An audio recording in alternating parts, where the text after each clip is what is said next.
Rasululloh sollallohu alayhi vasallam suygan 7 mahsulot.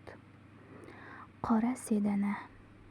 Payg'ambarimiz Muhammad sollallohu alayhi vasallam qora sedanada o'limdan boshqa hamma dardlarga davo bor deb marhamat qilganlar. Imom Muslim va Imom Buxoriy rivoyati. Xurmo.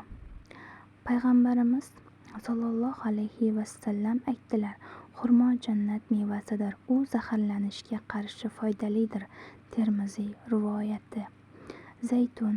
Payg'ambarimiz sollallohu alayhi vasallam aytadilar: zaytun yog'ini yenglar va uni tanangizga surting, chunki bu daraxt muborak daraxt.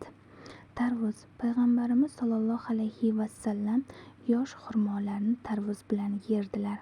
Oysha roziyallohu anhuning aytishicha, payg'ambarimiz sollallohu alayhi vasallam tarvuz va qovunni xurmo bilan yerdilar va derdilarki: birini quruqligini ikkinchisini nami bilan tenglaymiz, birini sovuqligini ikkinchisini issiqligi bilan tenglaymiz.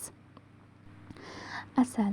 Payg'ambarimiz sollallohu alayhi vasallam dedilar: ikki narsaga jiddiy e'tibor qarating, bular asal va Qur'on. Qur'onning ba'zi joylarida Alloh asallariga asal ishlab chiqarish xususiyatini berganini aytadi.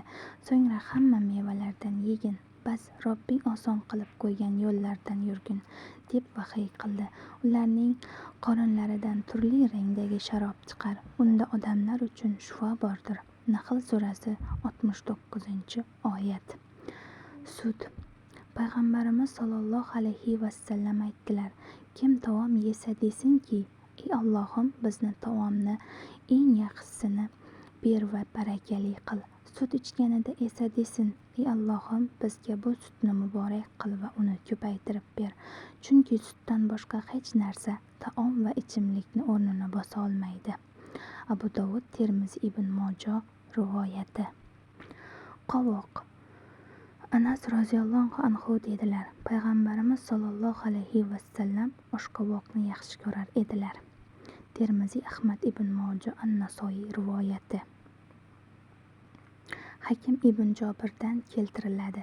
Uning otasi Jobir ibn Toriq aytadiki: bir kun men Rasululloh sollallohu alayhi vasallam huzurlariga kirdim va u kishi oldilarida oshqovoq turganini ko'rib so'radim: nima bu? Rasululloh sollallohu alayhi vasallam dedilar: biz bu bilan taomimizni ko'paytiramiz.